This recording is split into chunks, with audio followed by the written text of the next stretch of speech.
Jadi ada kekhawatiran publik kalau dalam 2-3 tahun ke depan kemudian Verdi Sambo tidak dieksekusi mati, ia bisa saja masuk ke dalam KUHP baru yang menyebut tidak ada hukuman mati, ya hanya ada masa percobaan terlebih dahulu. Nah, Anda melihat bagaimana kekhawatiran-kekhawatiran itu? Ya, kita lihat dari sisi KUHP baru ya. Karena undang-undang itu kan ada ketentuan pemidanaan baru. Sistem pemidanaan baru, ada pidana pokok, pidana tambahan, dan kemudian ada pidana yang bersifat khusus. Yaitu kemudian muncul di pasal 96 sampai 100 lah. Itu mengatakan bahwa pelaksanaan dari pidana mati itu menunggu 10 tahun kan begitu, iya, bersyarat ya. Ada masa percobaan selama 10 tahun. Masa percobaan selama 10 tahunnya. Artinya dengan demikian, setiap tahun kan harus dievaluasi itu. Artinya KUHP baru itu bisa membuat Sambo mendapatkan peluang untuk tidak dieksekusi mati. Artinya dia bisa mungkin hanya dipenjara seumur hidup saja nantinya. Ya, tapi itu 3 tahun lagi kan. Undang-undang itu berlaku 3 tahun lagi. 2026 rencananya akan digunakan. Nah, ini kan karena perkara tahanan, dalam waktu 1 tahun harus sudah putus di tingkat kasasi. Oke, artinya sudah harus inkrah dalam waktu 1 tahun. Ya. Bahkan mungkin tingkat PK mungkin. Oke, dan setelah putus tidak bisa diganggu-gugat lagi? Setelah berkekuatan tetap seharusnya tidak bisa, kecuali keluar gerasi dari Presiden. Sejauh pengalaman Anda, apakah dengan kasus Verdi Sambo itu gerasi bisa diberikan oleh Presiden? Tergantung Presiden. Nanti kan ada pertimbangan dari Mahkamah Agung. Jadi semuanya nanti akan bermuara di Mahkamah Agung. Ya. Tapi untuk kasus ini, apakah seorang Verdi Sambo layak mendapatkan gerasi? Kalau lihat kejengkelannya Presiden sama Kapolri, seharusnya tidak dikabulkan lah gerasinya juga.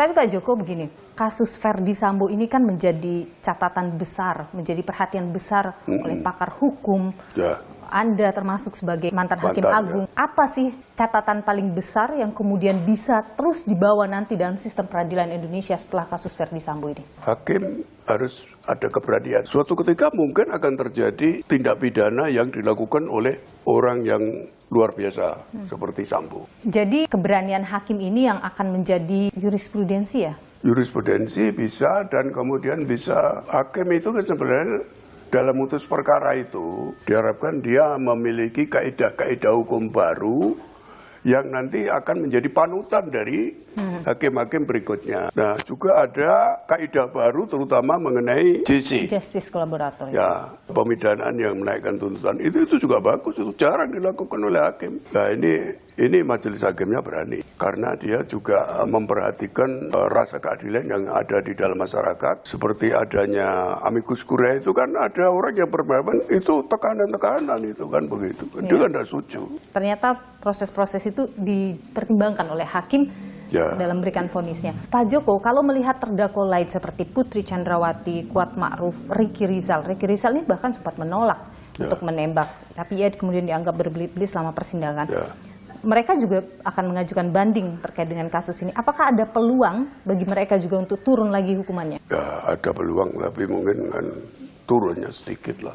Tapi itu kan nanti kan akan dipertimbangkan oleh hakim apa. Kalau pengacara biasa, wah ini ilusi aja dari penuntut umum, ilusi dari hakim, karena hakimnya sejak awal sudah tidak netral katanya, ya biar aja, itu biasa, itu kan. Tidak akan mempengaruhi ya? Tidak akan mempengaruhi ya. Melihat apa yang dilakukan hakim pada status JC Richard Eliezer, Anda melihat ini menjadi harapan baru bagi orang-orang yang kemudian ingin membongkar kasus. Nah, sekarang dengan ini, perkara-perkara besar, perkara korupsi, segala itu nanti ada yang berani ngomong.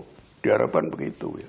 Jadi kasus Verdi Sambo memberi dampak besar bagi perkembangan hukum di dan peradilan. Dan peradilan. Baik. Pak Joko Sarwoko, Hakim Agung 2004-2012. Terima kasih sudah memberikan pandangan di program Niluh. Sehat selalu Pak Joko. Ya, sama-sama. Terima kasih. Ya.